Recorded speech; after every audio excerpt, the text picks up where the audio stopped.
What's going on, everybody? Mortem here, this time bringing you a quick DLC review for Remnant 2's Forgotten Kingdom DLC, which just recently launched, and is the second of, I believe, 3 planned DLCs, this one bringing with it a new storyline on an older planet, a new class, and a host full of new items alongside a patch that balanced a few things out regardless of whether or not you have the DLC. Now, to kick this particular video off, I'm going to start with probably the thing I like the least about this DLC, and that is that it takes place on the planet of Yeisha. This is a world that was available in the base game, it was also in the first game, and we've been here many times. And one of my complaints about the base game when I reviewed it was that there actually just wasn't that much world variety, and the first game actually had more when you factor in the DLC that game got. And of all the planets that we have seen in the Remnant universe here, Yeisha is at the top of the list. We come here all the time. And frankly, I was really just hoping to see something new. Now, everything else about the DLC I do think was pretty cool. In particular, this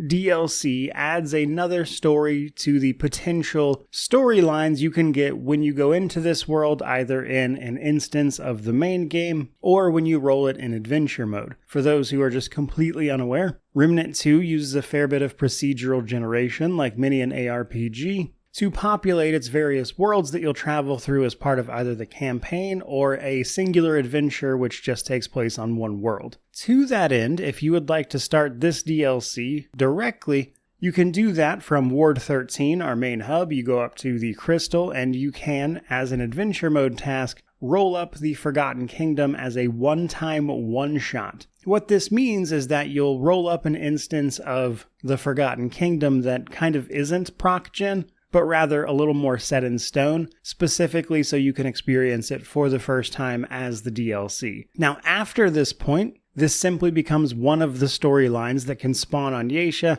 when you enter that area through any other means, be that adventure mode or the campaign. Which is especially important if you are after specific items that may drop here, as like any story, it has unique bosses, quests, and things like that associated directly with it. All of that said though, the Forgotten Kingdom tells us the story of one of the lost Pan tribes, as this planet is inhabited by satyr-like beings known as the Pan, a seemingly primitive tribal people. And it just so happens one of those tribes is known as the Lost Tribe, as the name might imply. They're more or less a myth or a legend the Pan will tell, but it turns out it might be a little more real than they expected. And you, through this story, can explore essentially what happened to these people, and it has a lot of themes around loneliness and cycles, which is for sure kind of what they always do with Yeisha. Though I will say I think the writing in this particular DLC, that is to say how they convey the main concept of the storyline here, is a lot better handled than their previous stuff, where it can be a little confusing as to what's going on in any given area if you're not reading like every little thing. But as always, we'll be moving through a few different zones here, including a couple of dungeons, which comes with a handful of new enemies, mostly in the form of these stone-esque soldiers, which come in a few different varieties, and a flying opponent that was the bane of my existence for the duration of this DLC, and that's before we even start talking about the bosses.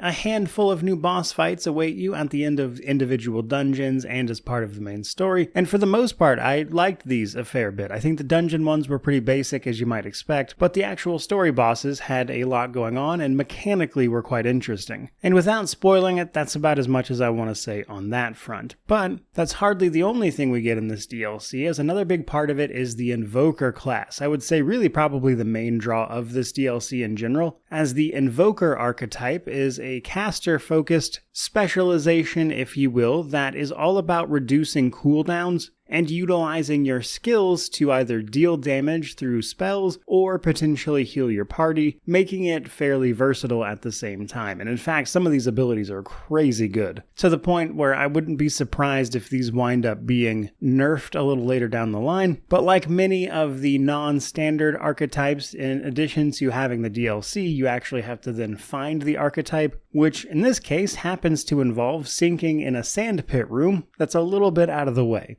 After this, you'll pick up the item that works the same way as every other archetype, and you bring that back to the hub area, talk to an NPC who then unlocks the archetype for you, and then you can get 2 slinging spells around. which you might want to do because, again, very good archetype, especially with things like its prime perk allowing it to double the charge of various skills, which means you get to use your skills more often, and given its very powerful damaging abilities, and the reduced cooldowns it's going to give you, you're going to be spamming spells and skill uses pretty regularly, which means I would imagine this is quite fun, especially when you've got it properly geared up. And then one final note before we wrap this DLC review up, and that is that the patch that came with the base game did rebalance a fair few weapons, many of them for the better, I would say. If anything, they got buffed, but a lot of what were considered overperforming weapons also saw some nerfs. So if you're coming back into Remnant 2, you might want to look over the patch notes and see if they made changes to a weapon you use specifically. But they did give the game a bit of a balance pass with this, and some of that absolutely does seem like it is intended to incorporate what the Invoker as an archetype is all about, as they did adjust a lot of things that also gave you extra charges to your skills,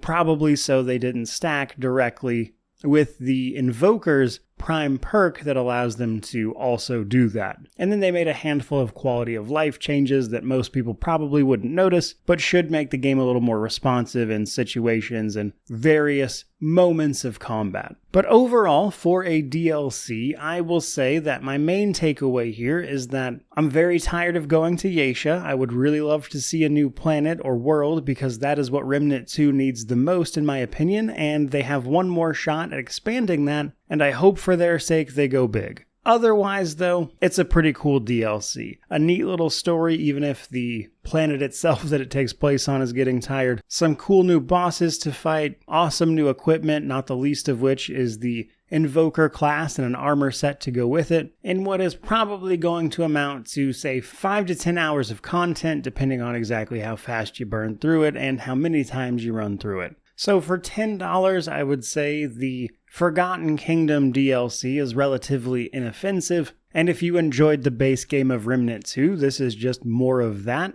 But I do admit I wish that these DLCs for this game would aim a little bit higher, which is what I'm hoping the third DLC winds up being, because that's kind of their last chance to genuinely expand and add a new world, and frankly go big for what was an otherwise great game. But that is pretty much going to do it for this particular video. I hope you enjoyed it. I hope you found it useful. If you did, don't forget to like, comment, subscribe, all that YouTube jazz. But regardless of any of that, truly, just thank you so much for watching. I really do appreciate it. May you wander in wisdom and have an amazing day.